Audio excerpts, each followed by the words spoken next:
Hi, hello, everyone, including those online. We're doing this as a hybrid, so bear with us. I always find this technology a little challenging. So I'm Peggy Farrell. I'm a partner at Hinckley Allen and Snyder, and I'm co-chair of the Rhode Island Business Competition. My co-chair, Anthony, is online. He can't join us here in person. He contracted COVID, he tells me, from his son. I say I'm lucky I don't have Petri dishes running around the house. He told me he had at the time, a couple of days ago, relatively mild symptoms. So I wish him a speedy recovery. So I want to welcome everyone here and who's joined us online as well as in person. We're ready to start off a very busy, the competition's starting a very busy season. The application tab on our website is now open to receive applications for the 2022 competition. Last year, we awarded over $150,000 in cash and prizes. Some of it is in-kind services that include accounting and legal services, co-working space, mentoring, and much, much more. In fact, some of our former winners have indicated that some of the in-kind in the long run was more valuable than the cash. Hard to imagine. Cash is king, but can be very helpful. For more information, you should visit our website. It is at ri-business.com, and applications will be accepted until Monday, March 28th at 5 p.m. And we have had people who barely missed it, and we're pretty strict about that.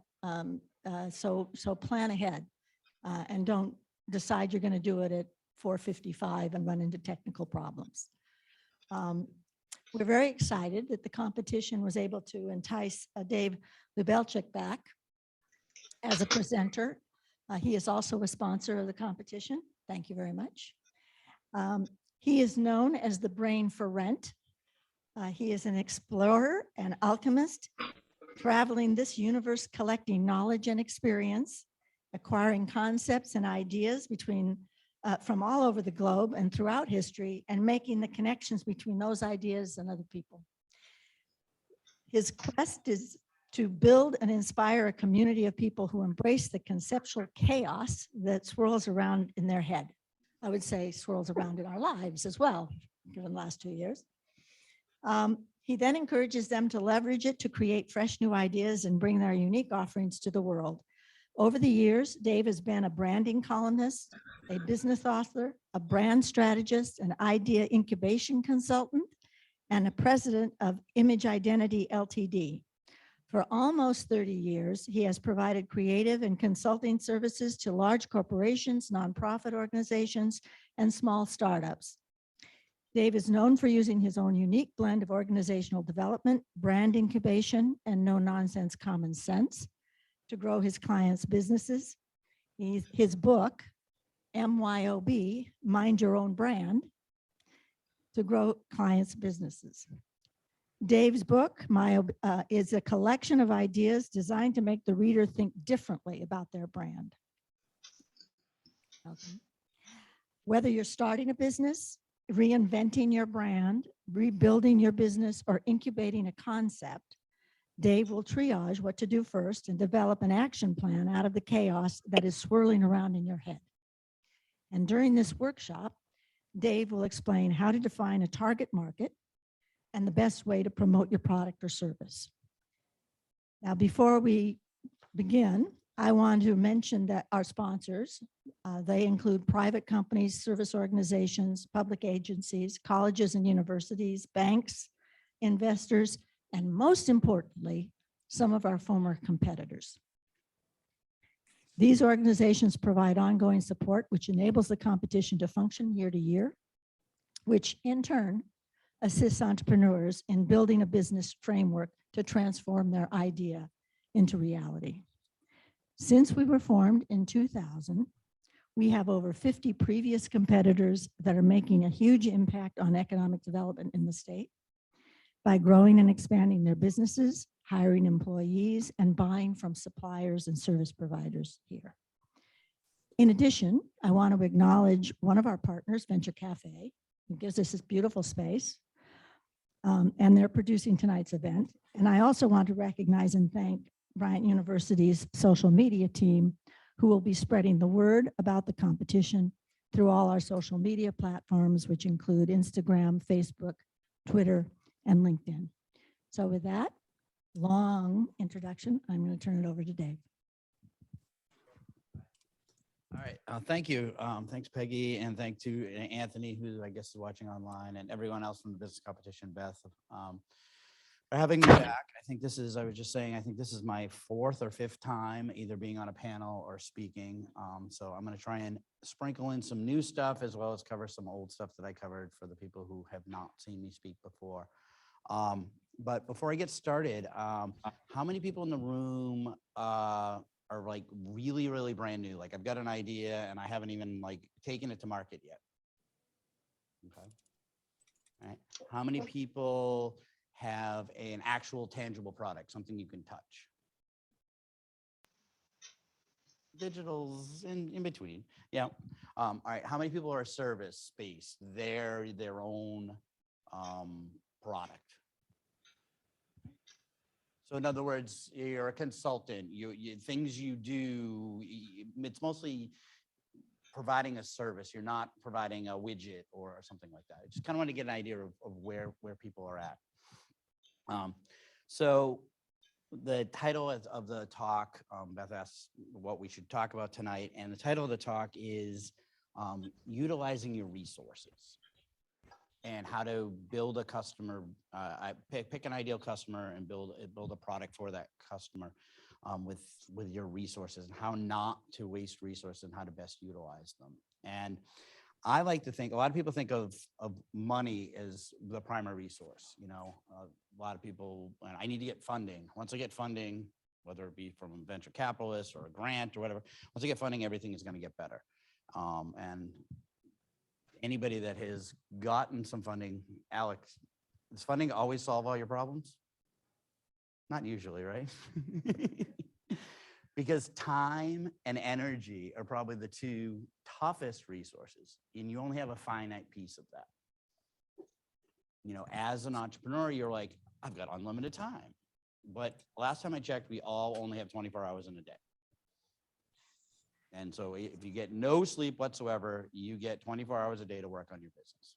And you got to eat and sleep and maybe see your kids and your family and your spouse or your partner during that time. So when you're really thinking about building your business, you think, how do I leverage my resource of time, money, and then energy? Because if you burn yourself out too quickly, you're going to fail. And I've seen so many people that are like, I get this great idea and they go running into it and everything's going great. And then all of a sudden it's like, it's not going as best as I could. And they start losing momentum and they start losing energy. So when you're thinking about building and picking your customer, you need to think about, how do I best use my time, money, and energy? So how many people have a product that's in the marketplace currently? 2? Okay. How many people are like in the infancy stage where just, you know, you've got a little bit of stuff, you maybe have a prototype or you have a small thing that you've worked on in your garage, or you've got that idea out there? All right. That's the best time to go out and find customers. And you're like, well, wait, I haven't got a product yet. I'm still tinkering in my garage. I'm still working on it. But if you can find somebody that you can partner with and to start exposing to your ideas of the problems you're trying to solve, and you start really talking to them about what their problem is, you're going to utilize your resources of time, money, and energy much more. Why? Because you're going to start building something that somebody wants. And there's a good chance if they want it, somebody else is also going to want it. And Peggy, when people ask, well, what about, protecting myself, getting my, will someone steal my idea? And what do we always say to people who say someone's going to steal your idea?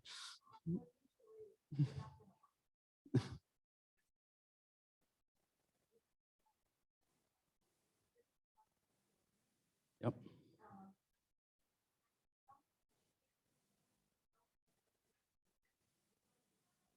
Right. And that's it. The more you get people involved in your venture, the earlier you can get people involved, the more you're going to be able to create a much better product and a product that people are going to want. Last month, my colleague, he actually, little trivia, I don't know if he brought it up when he spoke last month, but Adam Rubin, professor from Bryant University, him and I actually started my company, IMAGEidentity, going back almost 18 years now. And then he decided to go off and teach. But when him and I were in college at Bryant together, we sat in marketing classes together, and they taught you pull strategies and push strategies. You guys familiar with those terms?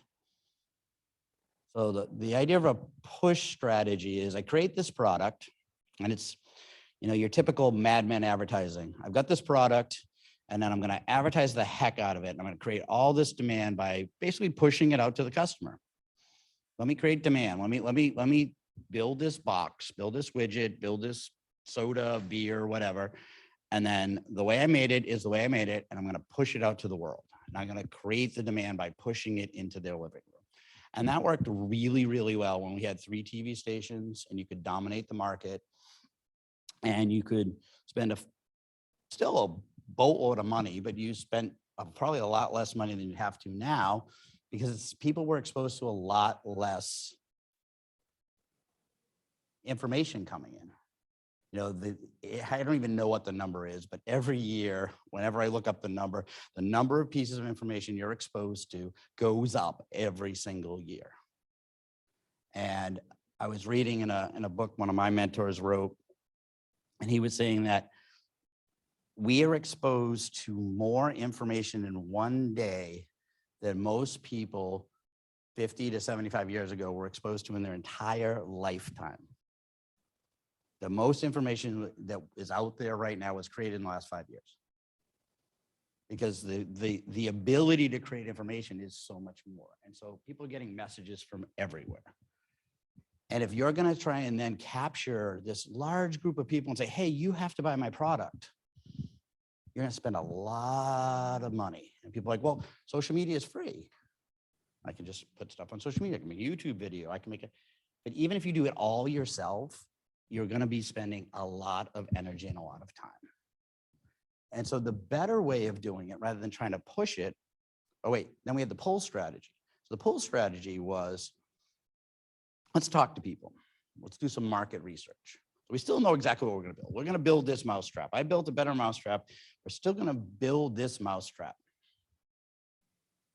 And then what we're going to do is we're going to ask people. I can't remember what your name is. Andreas, what do you think of this mousetrap? Think it's good? Do you have a mouse problem? If you had a mouse problem, would this be a good, adequate trap for you? And we would do that to give people the illusion that we included them in, or to cover our butts and say, well, we talked to a lot of people and we don't know why it's not selling. But the pull strategy is kind of the push strategy with kind of a different twist. The better way to do things is to actually try and co-create. You go out and say, all right, I've got this product, I've got this service, I got this idea. I think people have this problem. And go ask them. So when I ask you, do you have a mouse problem? Do you have a mouse problem? No, do you have a mouse problem? Like, actually, do you have a mouse problem? Not currently, right. But do you know you have a mouse problem? No, you don't. And depending upon if you live in a city or you live in the country, or what, you may or may not have a mouse problem. You may not even know it. But if I start talking with you and I start talking about what's going on in your life, and I think I want to solve somebody that has a mouse trap problem, I start talking to you. Do you see these signs in your house? Do you live in the country? Did you know that most houses in the country have a mouse problem? You can start co-creating not only the message that you're going to give, because I'm talking to you and finding out that you're like, I don't have a mouse problem. Because unless I see a mouse run across my apartment, I don't have a mouse problem. Unless I see mouse droppings, I don't have a mouse problem. But they could be eating my food all the time and I don't even know it. So by going out and talking to your customers and going out and meeting with your customers or your potential customers or finding people that you think might have that problem and saying, hey, do you have that problem? So last year when I talked, we did it on Zoom, but last year when I talked, I said, one good way to determine if what you're thinking of or what you think your problem, your product is, one way to kind of test it, we have this great free tool. Anybody here heard of Google? Anybody heard of Google? Okay. It's a little company, you know, and they have this thing called a search engine in it, and people go and they ask it questions. And when the answers get spit out, now you can ask it like, you know, somebody was saying, we're talking about the molasses flood in Boston, and somebody's like, I don't know what year that was. I could go ask it right now. Hey, Google, when was the molasses flood in Boston? And it would give me a date. But they also say, what's the best way to get rid of a mouse in my house? They start asking it questions. And every single one of you have created something that's an answer to a question. You were saying that you do books in different languages for children. You do translations and stuff. How do I get Clifford the Big Red Dog in Swahili? Is a question I could ask Google. And you might be the answer. You might not be the answer. But guess what? You can actually go to Google and ask on the other way around, who's asking these questions? So I want everybody who's got a pen and paper, and if you don't memorize this, it's 𝐿.co/trends. It's going to be your best friend. Now, a lot of people use it to figure out how am I going to buy AdWords? Do people search this when I buy an AdWord? But it's your best, it's going to be your best friend because you can go in there and you can say, how many people ask, is Clifford the Big Red Dog in Swahili? And it's going to say, nope, nobody ever asked that. Or did you know that hundreds of people every day or thousands of people every day ask that question? And you're going to be able to say, well, what languages am I going to go to next? So kids book translation, just brainstorm the heck out of it.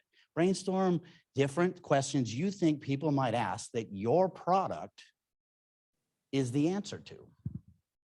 And then go there and say, Google, how many people look for that? And if you've seen me talk, and forgive me to all the people who have seen me talk before and heard this story before, but I worked with a person, and because of non-disclosures, I can't tell you exactly what it was, and I'll change what it was, but it was geared at pets, let's say. And it was this problem that you had with your pet. And they came to us, it was a great idea. Best pet mousetrap idea, best thing since sliced bread for pets. They were super excited about it. And he said, okay, so what questions would people ask? And all these different things with the pet behavior, or whatever the case may be with the pet. And we had all these long list of things people might go and ask for, and this product would be the answer to. And guess what? Nobody searched for any of those problems.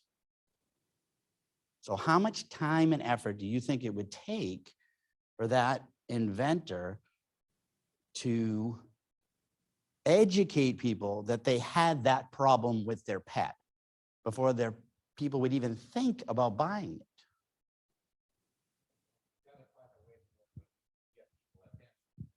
You have to find a way to get people's attention. But here's the thing, and that one we couldn't find another use for, but I've actually found products, and one of the most famous ones out there is Viagra. Viagra didn't do what it was supposed to do, and they used it for something else, and guess what? It became something else. You can do the same thing with your product. If you've got a product that maybe you thought men would buy, and then all of a sudden you're finding that women have things that could be used for, then change it. But the reason why I'm saying that is you need to understand it long before you ever build it, long before you have a warehouse full of it, long before you even have a garage full of it. I had one client came to me and she had this really great product and she thought it was going to be geared towards men. And yet again, I can't tell you what it was, but it was geared towards men. And guess what? When she started to do this kind of investigation, she realized men probably wouldn't buy it. But if she tweaked it and did it and changed the color of it, all of a sudden women might buy it. But she had a garage full of them in blue. Now, I don't want to be, you can talk gender, blue doesn't mean women, but men and blue, but whatever you want to do. But it's that little thing with, if she had known she was gearing it towards women, the name of it that was embossed on the side of the product, the color of it, the texture of it, the whatever, probably would have been different if she knew it was geared towards women. But she made a whole bunch of them and then went out into the marketplace and did the market research. Oh, I've got this. Do you like it? Do you like it? Do you like it? The men in the room, do you like? No, I really don't. I wouldn't use that. Women, oh my God, I could totally use that this way. The more you can co-create, the more you can get to your customers early on and talk to them about how can they use your product. The more you're going to find other uses, other niches, other ways, and then you're going to be able to build features and colors or services surrounding it that gear towards those customers. How many people in here want to sell their business to some bigger company someday and have Google or some big company buy their business? Got an idea that you want to be bought out. Okay. So I got news for those of you that raised your hand. Whatever the heck you're building is not your product. Your company is your product. Because you are building something and your ideal customer is Google in 5 years or some investor so that's the other thing you got to think about is your customers may not just be the people buying your product. Facebook, all of us using Facebook, we're not their customers. Their advertisers are their customers. People that are buying the data from Google, your Gmail, you're not their customer, you're their product. Because the data they're collecting from your searches and your emails and all the other things you're doing, they're using that data, and that data, whether it be selling advertisements or whether it be aggregating that data in some way that they can data mine it and sell it to somebody, that's their product. You actually are the product of a lot of the businesses you think you're their customer. And so when you think about it that way, you need to think about how am I building the company that I want to sell for $20 million in 2 years or $4 million in 10 years or whatever you want to do. And that your company itself becomes your product. So now what you want to do is you want to start talking to people that understand have sold companies to bigger companies, have had investors and stuff invest in them. Those now need to be the people that you're talking to. So you put them in your sphere, and that's how you're going to better utilize your resources, because you're going to be building the company that will sell. The crux of it all is figure out who you're talking to and put them in the center as early as possible and get into their head. Whether you do it through research online, whether you bring in focus groups, whether you actually just enlist some customers. A couple of months ago, there was people on the panel. One of the gentlemen was doing some kind of marine product, and he said he got 2 or 3 customers and they built specifically for them. And he's like, I learned so much from building for those customers. The earlier you can get your customers involved in your design process, the earlier you can talk to people, the earlier you can do research about what are the true problems of your customers, the less resources you're going to waste.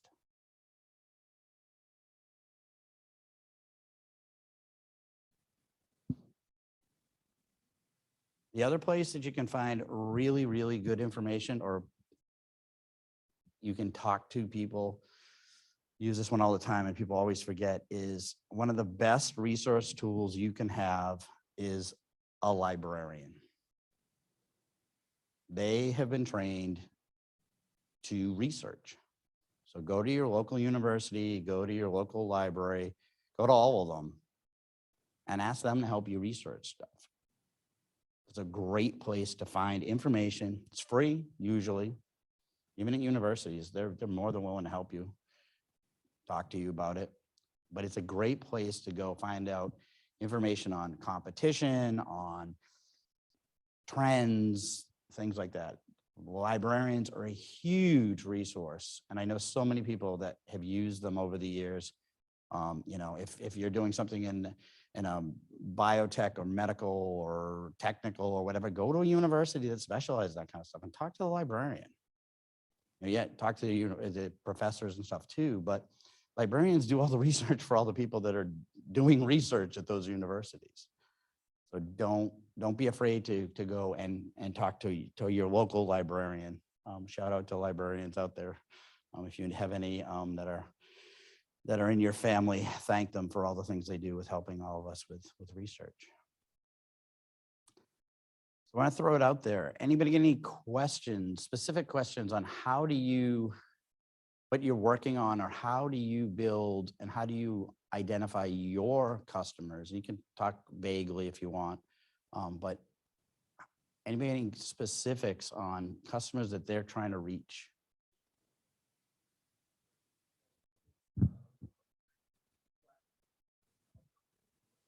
Okay.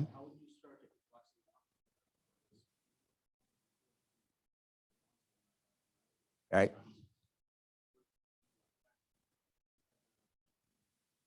𝐋𝐄𝐑𝐍.trends. Well, start thinking about it. So start thinking about what would I ask if I did want to look up my health records. How do I find my health records? Where do I find my health records? You know, is there a service to obtain my, I don't know. You start brainstorming questions people are going to ask to find their health records.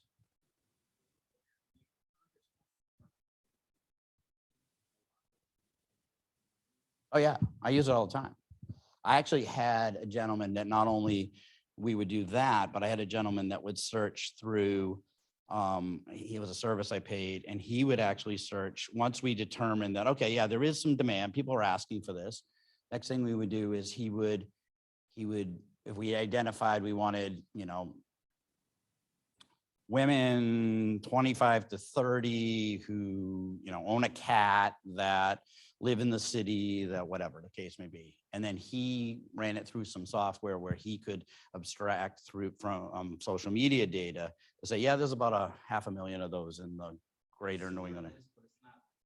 Yeah, it's similar to that, but it's not exactly that. But the thing with it is that you can find this information, and if you need to pay for it, you can. There's a lot of tools like that. That will give you geographic, how many people are searching this question. Oh yeah, that's how many people are searching geographically in this. I think last time, I haven't used it in a while. I just have people that do it for me, but I think you can actually search. There may be age groups. It depends on how much Google has on the people that are doing the search, but there are ways of breaking it down. Because what it is it's the tool is designed for you if you actually want to go out and advertise to those specific people. So the tool is designed to tell you, yeah, there's this many people out there for you to advertise to. So you're kind of reverse engineering it and going, hey, if I build this product, will there be anybody that wants to buy it? But I know it's geographically done. And there's a couple of other filters that you can put in there. What's that? Yeah, it's basically, it's the Google ad builder. It's part of the Google changes the names of all of their stuff, but it's part of their webmaster tools and all of those kinds of things.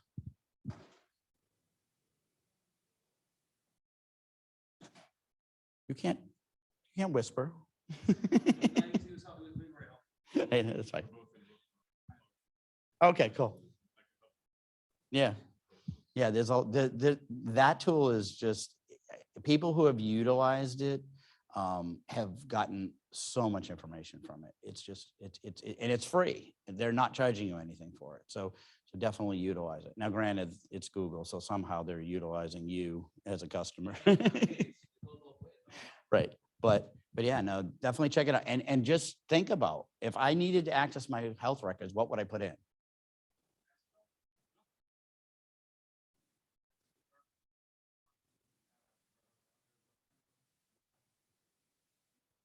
So bring in people, get some friends, get some people.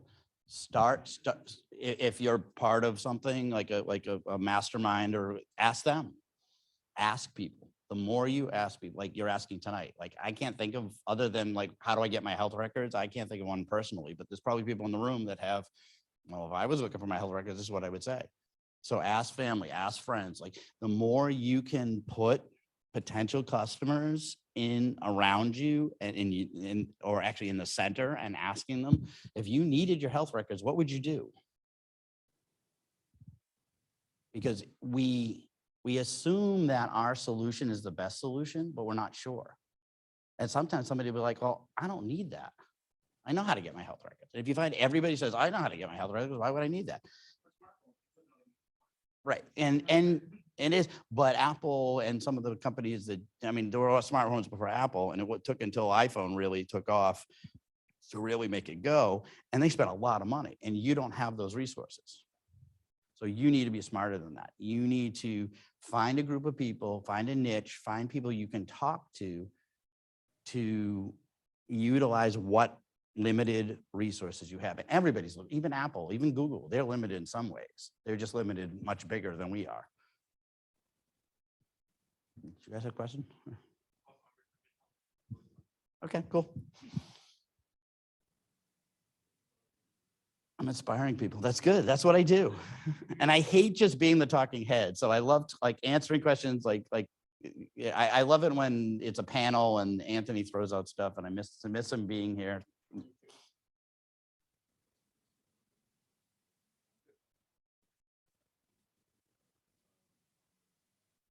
How to find the customer?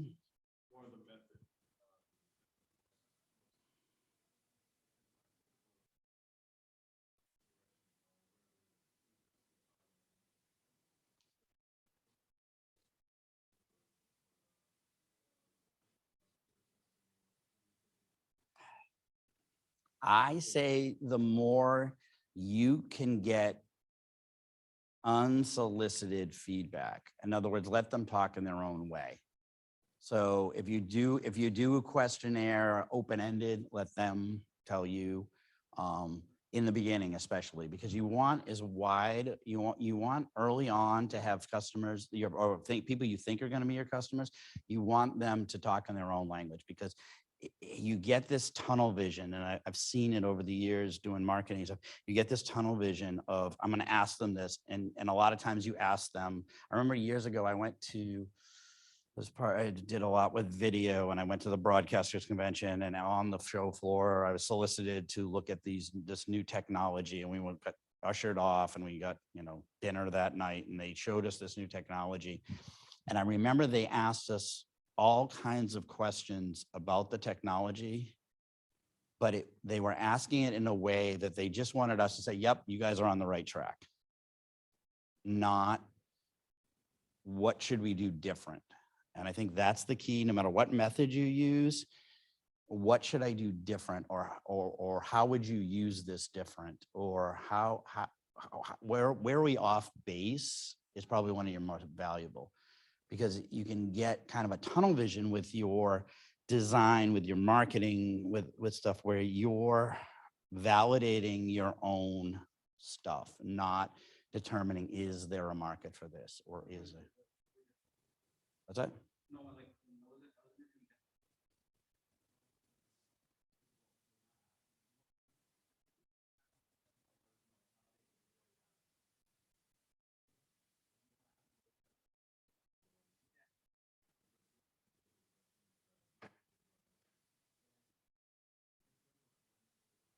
Yeah, you want to say, if I was to give you this, how would you use it?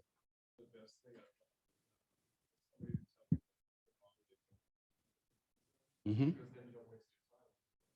Well, no, but also ask more about the no. Why are you saying no? Because sometimes no isn't actual no, it's no in the way you're presenting it to me. No, it's blue, I want it purple. No, it's too big. I can't fit it in my kitchen. I love your air fryer, but I can't put that in my kitchen. I don't have counter space. Then you're like, oh, there's a market for smaller air fryers. Maybe we should be building it smaller. Yes.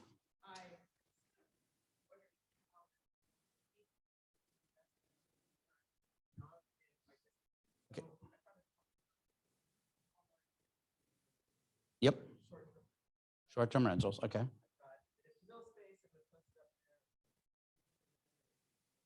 Okay.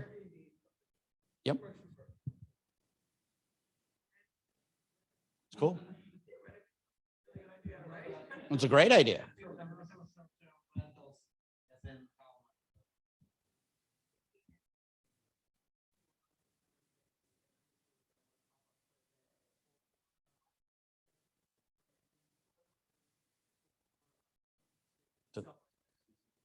Seasonal. Yeah. So it sounds like a very good idea, and to be honest,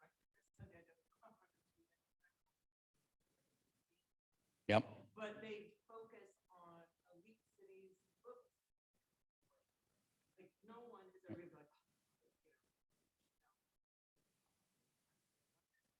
like, Right. Yep. so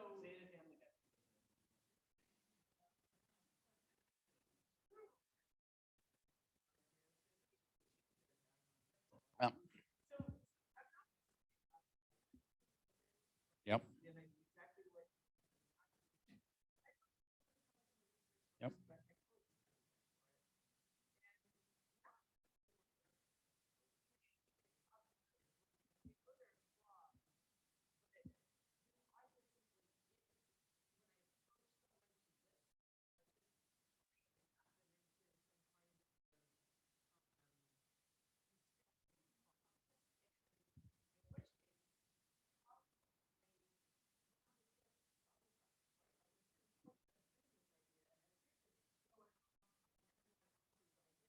Mm-hmm. Yep. Focus. Yep. All right. So my first question to you is, who's your customer? Yep. Oh, okay. So her question was, she has pop-up roadie. That's right. We got people at home. I'm sorry, people at home. We forget about you.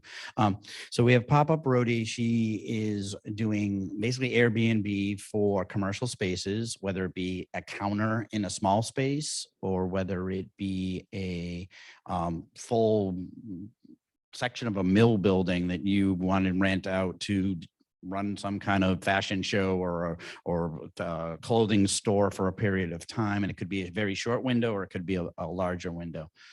And she's wondering, how does she integrate the stuff that I've been talking about tonight into that? So my first question to you would be, who's your customer? Mm-hmm. Right.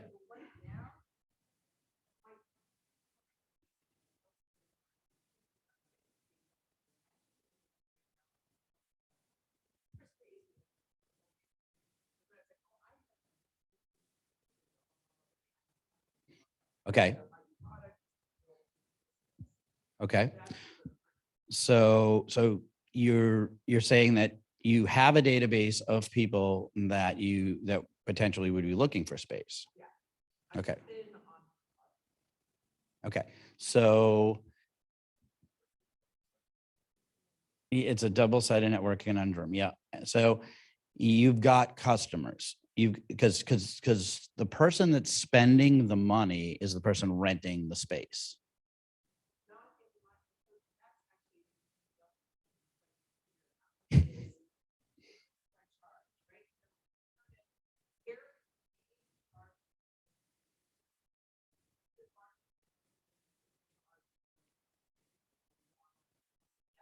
Mm-hmm.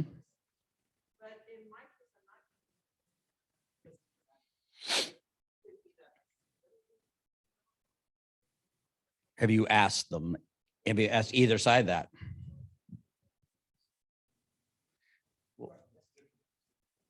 Right. And so my question to you is, have you asked either side? Have you asked the person who's looking for it how much they want to pay and how they're going to pay?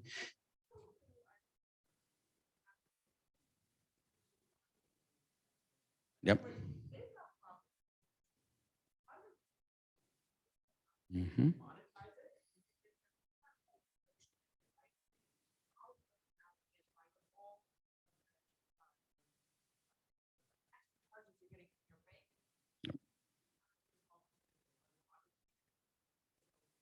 Yep.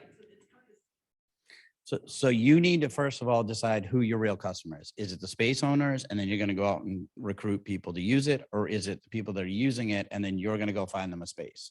So which finder's fee are you? I want to do a pop-up. I need a space and I don't want to deal with going looking for it. I don't even know where to start looking for it. So I'm going to come to you. So I'm the end user needing a pop-up and I'm going to pay you. Talk to them, talk about how would they pay a finder's fee for that? Do they just want to pay the rent? How often do they do it? And then look at the other side and go, all right, well, now if these people were going to actually utilize space, what spaces would I get and how would I get them? And then go talk to those kinds of people and say, if I was to rent your empty space in the corner of your garage for this big, beer garden, beer tasting event, well, how much would you want for it? And then would you be willing to pay me 25% commission to utilize that underutilized corner of your space and get some feedback? And that's what's going to help you. The more you can talk to them, the guys at Airbnb, they literally, I just was listening to, think of his name, the guy that was LinkedIn, he does the Masters of Scale and he has this program and I was listening to it and he talked about how he was talking to the guys from Airbnb and they literally in the beginning of their business, they went and knocked on people's doors who were renting the Airbnbs. And it was under the guise of we're going to help you take better pictures because they said it would just be creepy if I came and knocked on your door. So they literally contacted you and said, we're going to help you take better pictures to list on our site. And while we're there, we're going to ask you a few questions. And they literally camped out at these people's houses, apartments, whatever people were renting on Airbnb. And they said, what more can we do for you? How can we help you more? How do we make our product better? And a lot of things you see Airbnb now came from those early discussions. And that's what I'm saying. Talk to, on your case, both sides and don't worry about what your product looks like. Don't worry about how you monetize it. Don't worry how you craft it. You've got this idea of I've got people who might want pop-ups and I've got people that have space. Before I design anything, what are their needs? What are they trying to do?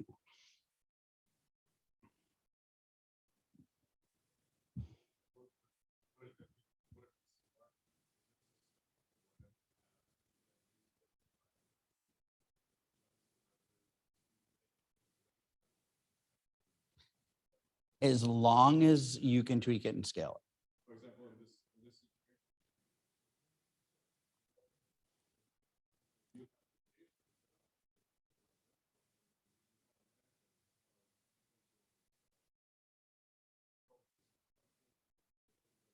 Mm-hmm. the best that you can say is our renters. Yep. More. Exactly. And you can play around with it. You can put. Yeah. Yeah. Yeah. You can change. You can play around with it. And you literally tell them, I'm just getting this thing off the ground. I want you to be my guinea pig. I want you to be my, and that's the whole thing. Yeah. But play around with it.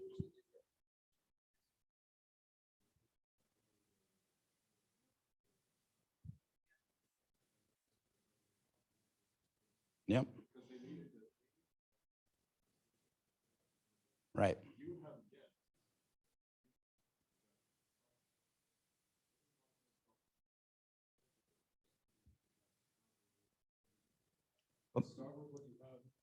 Yeah.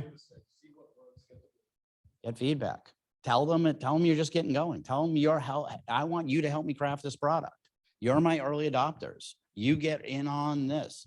Whatever technology you have, use that. There's an old term in the tech world called sneaker net. So, we all think of everything's connected and data moves and stuff. There was a time when, and it's probably still to some case, this doesn't connect to that. And I need to get this information from this database, out of this database and put it into this thing over here. And literally they would take it on a hard drive and move it over and then upload it over here. And it was the sneaker net. But it's that idea of connecting things and making it look like it's all happening before it does. You can do a lot of that too. You don't have to invest in a lot. And you don't want to invest in a lot, because that's what the whole crux of this conversation is tonight, is how do you best utilize your time, energy, and money? So if you've got people that are looking for spaces, I'd be knocking on doors and going, hey, can I use your space? Because I got a customer that wants to use it tomorrow. And even if they say no, ask why. Why don't you want to rent that space? Because that's going to be valuable information. The more you can get feedback, the better you're going to be able to craft your product, and you're going to then be able to scale it up in a way that other people are probably going to want it. Because if you start seeing trends, then you're going to be able to build a product on it. So not to give a commercial for what I do, but my current offering is a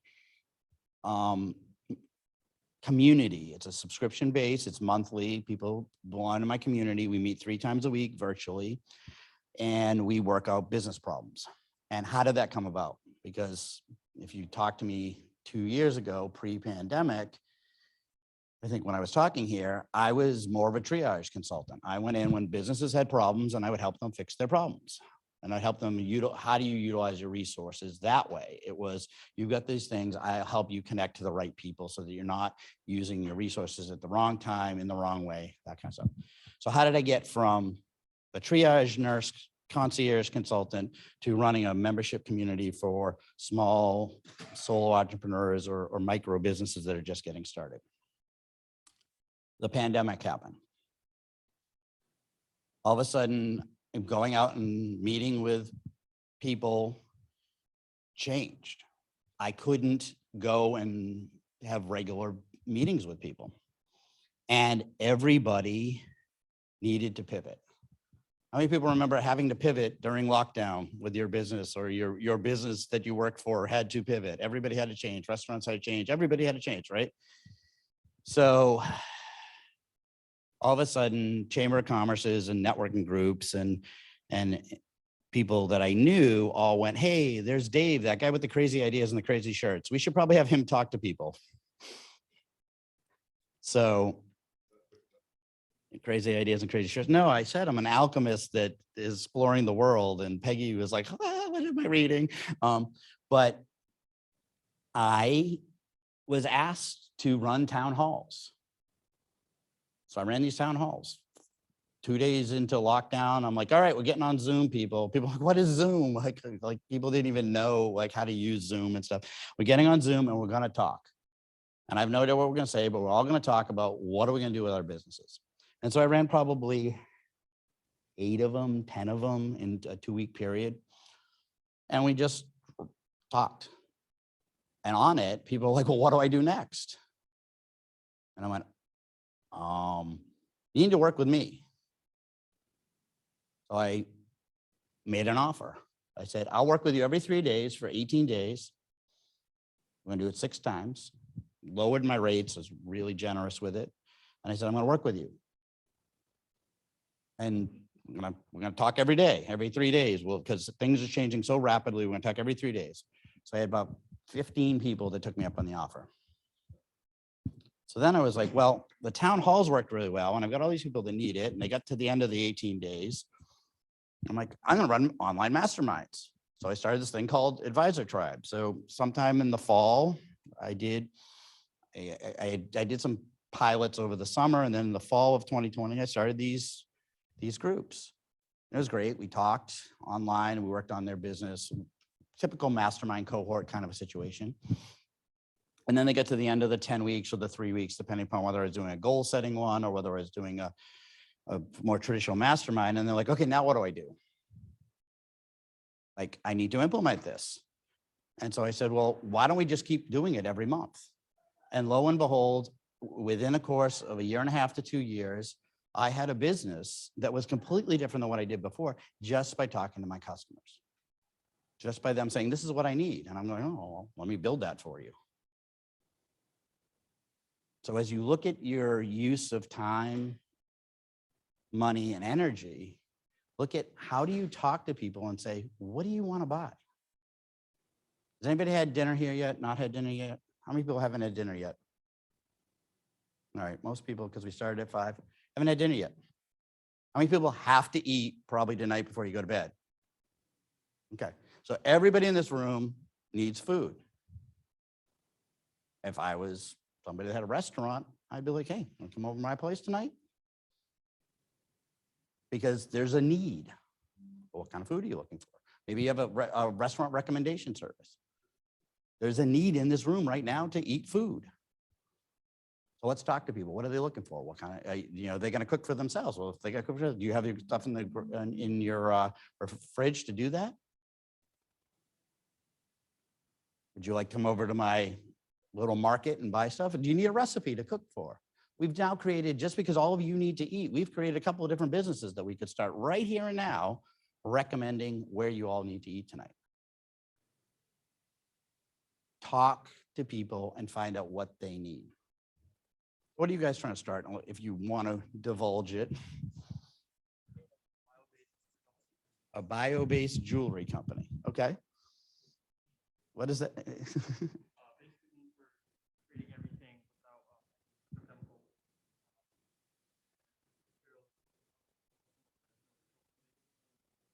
Okay, so non-petroleum jewelry. Excellent.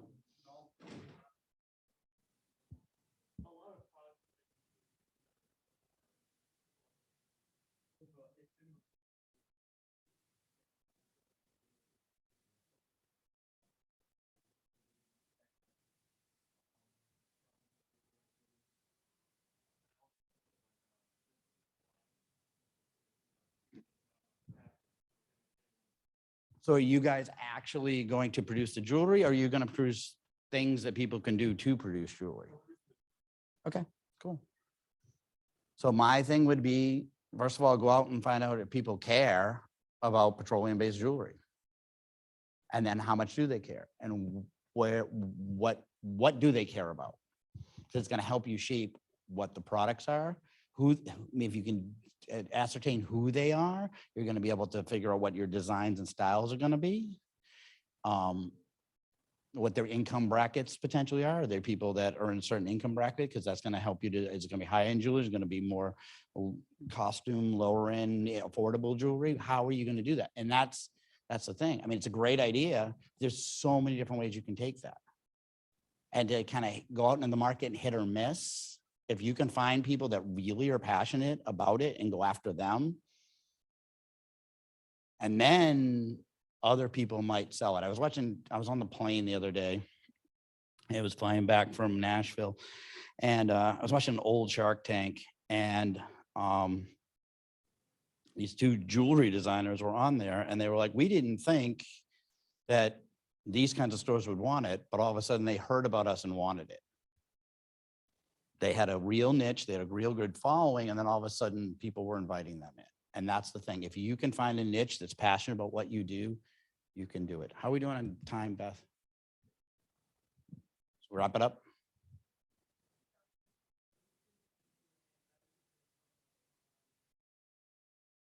All right. We've been Q&Aing and going back and forth, and you know me, I never follow an agenda, so. I am right here in Providence, yeah. No, I'm actually out of Sprout, co-working over in Rising Sun Mills, who is a sponsor of the business plan competition.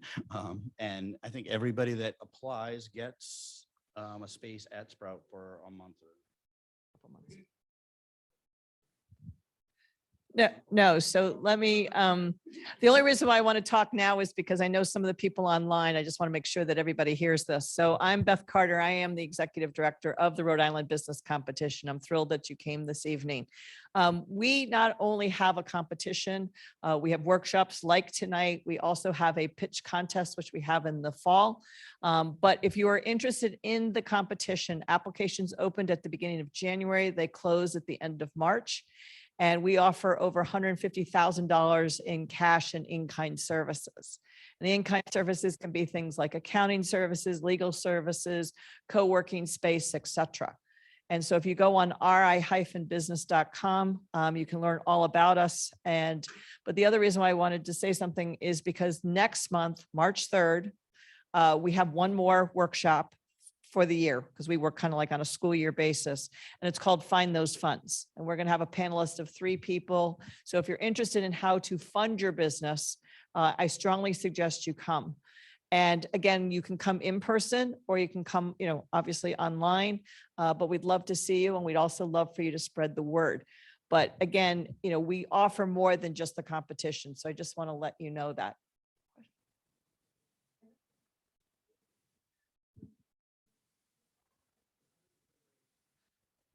Unfortunately, that one did not get recorded. It was supposed to, it did not. Tonight's has been recorded, and we usually do record them. There was just a glitch, and we unfortunately, because yes, Nick did an awesome job last month. So, but anyway, if you have any questions too, you can always reach out to me at info@ri-business.com. But I just want to let you know about the next event on March 3rd, because we'd love to see all of you. Yeah, but Nick did all the talking. Okay. I'll have to give Adam crap about that.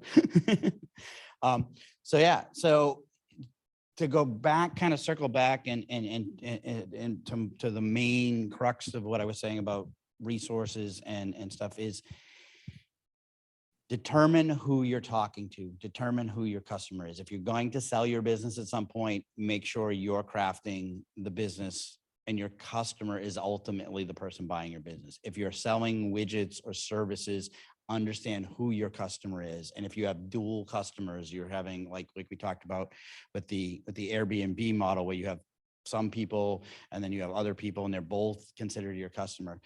But one of them is your product, and you have to decide which one it is. Is the person with the space your product, or is the person who's looking for the space your product? Because in the end, one of them is going to be the one that's paying you. And I think in your case, it's probably the person that's renting it is the ultimate customer, because they're the one taking money out of their pocket and giving it to the other person. But understanding who your customer is and then crafting your product and services as fast as you can, getting them involved in the process, is going to help you to propel your ideas, to take your ideas in directions that you never knew they could go. Niching down and picking certain options is another great way, making sure you're not chasing everything, but really doing that research early on is going to help you to not spend, not utilize, not waste time, money, and energy in directions, building out websites, building out products, doing things that people might not necessarily buy. Over the years, I've seen so many entrepreneurs come to me. And when I was doing the triage kind of work, so many of them coming to me going, I have this thing. Can you help me sell it? Back to what I said in the beginning, they're looking for a push strategy now. And that was all they had left. And most of them were out of resources. I worked with an entertainment venue. They spent so much money decking out the venue. It was a small little theater type situation. They spent so much time with every little thing, the chair. I mean, it's a gorgeous space. And then they came to me and they're like, now we need to fill the seats. And I'm like, okay, so what's your marketing budget? They're like, we're out of money. You can't waste your resources. You need to build a product. And even if you need to have folding chairs in the beginning, but ask people, what do you want to see on that stage? And let them know that eventually we'll have those fancy seats or whatever. It's going to help you to get further along, and you're going to be able to involve your customers. And then lastly, I'll leave with this. One of my mentors, I've been reading his stuff for years, is Seth Godin. And he says, make sure you find your sneezers. If you find the right customers, they're going to help you market. And so I'll leave you with that. Question in the chat. Put my glasses on. Yeah, here, I'll let you read. Great. First question from the chat. What if your customers may potentially be your competitors down the road? They may help you up front, but in the future, if the product has a certain level of guaranteed ROI, they may invest their resources and, most importantly, their scale to bring the product to market before you can. During the phase of gathering market research, IP isn't established, so protecting your idea or business at that time is challenging. All right, so I had deferred to our resident IP attorney. She has moved on. Yes, IP is important and getting to market early is important, and but worrying about people stealing your idea, in most cases, unless it's a large organization, and there are certain industries that are very competitive, and it's not going to work for everybody, but you're going to do it differently than everybody else. And what I say to that is that a lot of the products that have been revolutionary in various markets, and the one that always comes to mind are Apple products. Apple's never the first to bring something to market. They just bring it to market better. And so if somebody's going to steal it, somebody's going to steal it. But the other big thing about it is ideas are a dime a dozen. Execution's the important part. And so how you execute it, how you build it, and more importantly, how you build a group of loyal customers. And if you're having them help you co-create it, if you can have them help co-create it, you're going to actually be able to protect yourself because they're going to defend you in the marketplace. That was it. Okay. So yeah, go out, find people that potentially are using it. And if you can't talk directly to them, use tools like that Google tool, find out what their problems are and start solving their problems. And if you do, and you rally them around you, they're going to tell other people and they're going to help you spread the word. And word of mouth in this day and age is the best way you can get your products and services out there. So good luck to all of you. And if anybody has any more questions, I'll be available at the end.